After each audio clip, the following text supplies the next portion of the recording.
She stumbled, catching herself on a wall. The smell of her own lavender candle hit her. She was standing in her own hallway. The front door she had just crashed through was now her apartment door, behind her. The layout was a perfect, impossible copy. She ran to the living room window.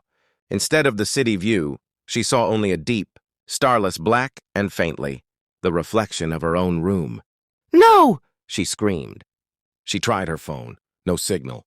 The screen showed only a glitched image of her own terrified face. She hurled it at the mirror. It didn't shatter. It sank into the glass like thick water, disappearing with a soft plip, leaving the surface undisturbed. Exhaustion eventually overcame terror. She slumped on her couch, watching the unchanging, stain-like flaw in the mirror. As she watched, the flaw began to shift. It swirled, darkened, and stretched, morphing into a human-like shape. A small, slender figure peeled itself from the glass, stepping out onto her carpet as if from a pool of ink.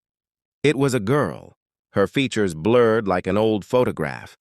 But her mouth was a perfect dark O. The girl raised a hand, pointing a finger at Rhea. The hollow chant now came from her directly, clearer, final. Rhea tried to scream, but no sound came out. Her body felt heavy, numb. She looked down at her hands. They were becoming translucent, losing their color, turning to a smoky gray. She was being pulled toward the mirror, not by force, but by a fundamental rewriting of her being. She tried to resist, to cling to the couch, but her fingers passed through the fabric. Her last sight of the living room was from the perspective of the mirror itself. She saw the blurred girl walk to the center of the room, her form solidifying, taking on color and detail, becoming a perfect, terrified copy of Rhea from the night before. This new Rhea looked around the apartment in confusion, then walked toward the kitchen, unaware of the mirror's silent observer. Rhea's consciousness settled into the glass. Her world was now a flat, silent pane. The apartment was before her, but she could not touch it, could not speak.